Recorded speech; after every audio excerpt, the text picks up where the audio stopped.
signed somewhere. I have a new TV show or a radio show or podcast, or I'm working with a special guest, and it's like, say, Donald Glover or somebody. I'm going to be excited about that. I'm going to want to share that with you. The line gets drawn when I show you what Donald Glover said to me. And if he's hitting me up like, yeah, David, you're so funny, you're so great. I'm not going to put that out there. What kind of bullshit is that? Conversely, I wouldn't put out if I had beef with Donald Glover. I wouldn't share fucking... that's whack. Stop doing that. Okay. Think I talked about that enough? Do you guys? Well, whatever your thoughts on, hit me on that. I love talking about shit. I am in disagreement of it. Stop doing it. It makes you look desperate and weak. And don't look desperate and weak. Be strong. All right? Moving on. You know what time it is. Grab your bongs. Blah, blah, blah. Grab your... Oh, no. As I'm loading this bowl, let me ask you, how's your quarantine going? How are you? Let's take a you check as I load this bowl. Are you staying healthy? Are you going outside? Are you getting some air? Are you being good to your kids? Because I sincerely hope you aren't losing your shit and that everybody's staying strong. Okay, bowl is loaded. At this time, grab all that stuff I told you to grab. My soul recognizes yours. Ooh, I flubbed shit out of that. Grab everything I told you to grab. My soul recognizes yours. Namaste.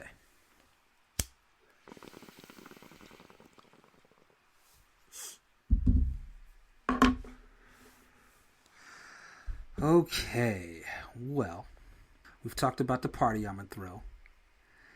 And now, I'm going to try to get in a new segment while I don't have guests. And this segment will be Get to Know Better. And what that segment is basically I'm doing this journaling thing where I'm going over a bunch of journal prompts and I'm answering them. And I'm going to share those with you because what the fuck else you got to do? Entry number 1 was weird things I do when I'm alone. So I'm alone quite a bit. I'm not sure if that makes me weird, but I can see how a hermit like myself can have some quirks. So the first thing I think of that comes to mind when asked that question is one, and I think everybody does this. When I'm taking a shower, I kind of just keep peeking out of the curtain to see if I'm going to get stabbed. Because that's the worst. I know I say this a lot, and it's a lot of hyperbole. But the worst thing I could think of happening is me being stabbed with my dick out. Or being attacked. How the fuck I'm going to fight somebody naked? And this is why I always sleep with clothes on. Don't matter if I just had sex. I got to get dressed. Even if it's just boxers, I can't swing on a nigga while I'm swinging. If you know what I mean. I just know I'm going to fall. I might accidentally get stabbed in the penis. And nobody wants to fall naked. Have you ever fell naked? Anyway, that's a weird thing. I don't think that's weird, though.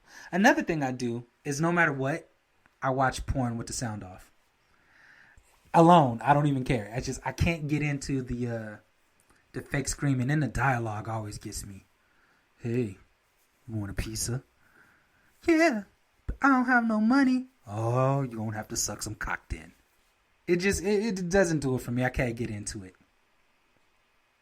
I don't know. I always feel like when I try to listen to the sound, because I live in such a quiet neighborhood, if my window's open, I feel like people can walk by and hear it. One time, I was looking at porn, and I had my door open, but my gate closed, and I kept the sound on, and people were walking by the door, and it just wasn't registering to me. And I was like, you think they can hear this? To myself. Ever since then, jacking off in silence. Is that a bit too much? We're all friends here, right? We're family. I can share that with you. So those are the two things I do. Two weird things I do alone. I peek out the curtain every so often when I'm taking a shower because I don't want to get stabbed with my dick out. And I listen to porn on mute. Watch porn on mute. Could you imagine if somebody like didn't watch it, they just listened to it? How do blind people watch porn? Do they watch porn? Could you imagine a blind person jacking off to Braille? This is gonna get insensitive real quick, huh? I gotta get out of this house. I'm gonna just be saying a bunch of fucked up shit. You know what's funny? And this is, I'm a firm believer in this. I'm going to get signed to this big lucrative deal. Watch, like Saturday Night Live is gonna come get me, or something's gonna happen, and then they're gonna go back on my post and my podcast and be like, "This nigga's crazy. Let's strip him." And I'm gonna be famous for like a week or two, but I'm gonna ride the fuck out of it. I'm talking about, I'm throwing chairs out of windows like Chris Brown. But I'm gonna do a lot of drugs. You're gonna see me passed out, probably naked in the street. So yeah, I don't know what the next one is. To get to know that, but we'll get to it. So I like to leave you with a little helpful advice at the end of the show. I know a lot of your lives have been uprooted. A lot of family members have passed or have gotten sick. Your children are kind of just in disarray, not knowing what to do. And it's a hard time for everybody. Financially, socially, romantically. I'm sure there are some couples that don't live together, that can't see each other. And for those couples who don't really like each other, after this, break up. Like, this has shown whoever this person is, do this is who they are. I'm letting you know now. End it before it becomes a problem. If y'all were housed together and couldn't stand each other. While you're going through all that, we are going to get into how to survive a quarantine. Things to do. Things to just, kill the boredom and help you get through it. Because nobody knows how long it's going to be. Not Trump, not us, not even the main competent Dr. Fauci. Nobody knows. I think this is the first time we've had to deal with this in this generation. Okay, at this time, you already know what time it is. Grab your bowls, grab your bongs, grab your hand sanitizer, your baby wipes, hug your kids. Whatever it is that you like to do that keeps you happy, satisfies your soul. My soul recognizes yours. Namaste.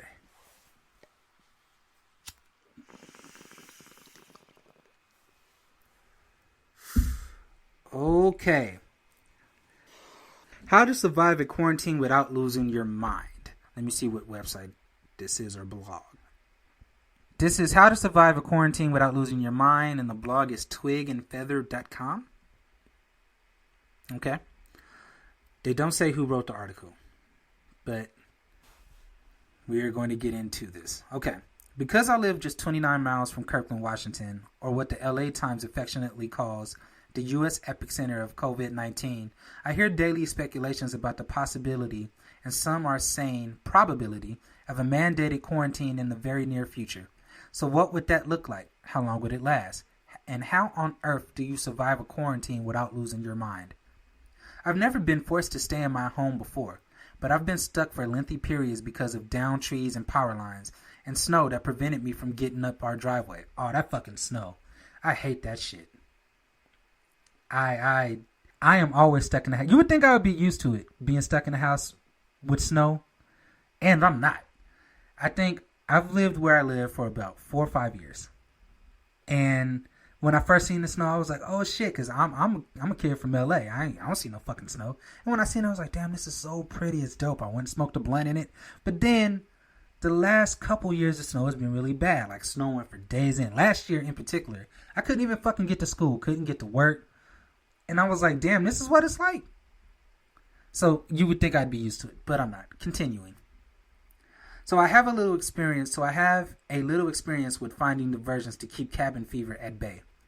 Here are 12 ideas for how you can survive a quarantine without losing your mind, just in case it comes to that. All right.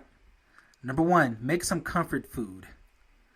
Red beans and cornbread is much better than what the simple title suggests. stormy day cooking, crock pot or not, stew. I'm about to have a crock pot tonight. Chicken pot pie, country style ribs with homemade sopping sauce. Homemade sopping sauce.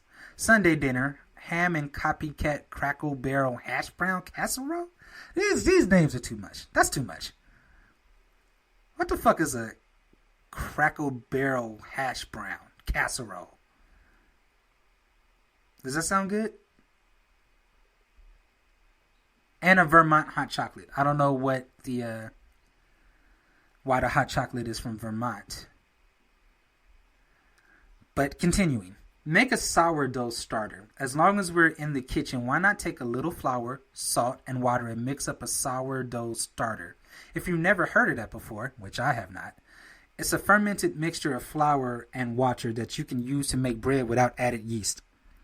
Oh yeah, bread. Everybody been buying a pot of bread. So yeah, you can make you some bread. Whenever you take a bit of the mixture out to make a recipe, you feed the starter with a little more flour and water to keep it going. Sourdough starter is often passed down through families. Here's an interesting article about a 122-year-old starter and the woman who tends it. That's dedication. We're not going to read that article. Moving on. I've made a note to myself to write a detailed post about how to make a starter, but until I get to it, here's a link to the jar I use. We're going to skip links because you can't see them, so I don't know what to tell you. But again, the website is twigandfeather.com, and the title is How to Survive a Quarantine if you want to come and visit those things. Keep a journal.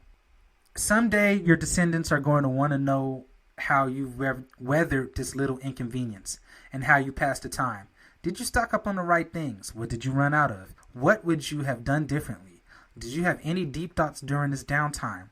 A simple line notebook will do just fine, but if you want to get artistic about it, here's one example, and here's another.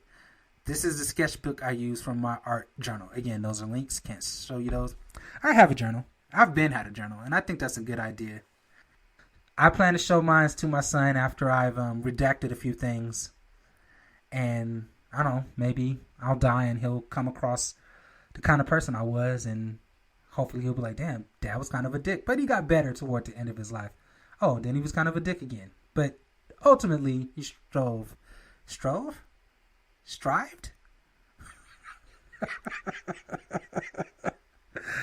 He tried to get better every day. Okay. On that same topic, there will likely never be a better time to start a journal for someone else. Gift journals are just that, a gift of words you've chosen specifically for someone who means a lot to you. Do you have little ones? How about giving them a simple journal or notebook and asking them to write a little every day? Say, 5 minutes before bedtime about what they're doing during quarantine. If they're too little to write, let them dictate to you. Not only will this journal become a sweet treasured account of family history, but you may also be starting them on a lifelong love of journaling. I guess I could do that. Make my son do some journaling. I guess he's going to have to do something. Because the first thing in his journal is going to be, Dad keeps whooping my ass because I keep doing dumb shit. And nobody's going to want to read that, especially not his therapist. It's not going to be good. So maybe I'll start making him write. I'll try it and see how that works out. And he should be writing anyway. Paint a room is the next one. I'm not going to do that. But that just seems like a lot of work, and I'm not good with stuff like that. And I don't want to get out of this whole stay-at-home shelter and come home to a green and turquoise room and be all fucking pissed. Paint a room. That means different things to different people. Maybe you've been meaning to repaint a room in your house, but just can't seem to find the time. Well, here's your chance. But maybe you'd like to do something a little more creative. If you're up for an adventure, here's a tutorial for painting a fall castle room. Another link. I promise it's easier than it looks. You know what? Maybe I could post these links on my podcast page. You know what? Yeah, I'm going to do that. So if you want to come and see all these things she talking about, I will have various links on the page, on the Hotbox the Podcast Facebook, and you guys can go check those out. It's easier than it looks. All you need are a few supplies. 2 grout sponges, dark gray matte paint, 3 bottles of acrylic paint, black titanium, white, and chocolate bar paper plates, a roll of paper towels, and a round bush. If you take on this project, I love to hear how it goes. Yeah, me too. Please, paint your houses so I don't have to do it, and then send me the pictures. Best one, best painted picture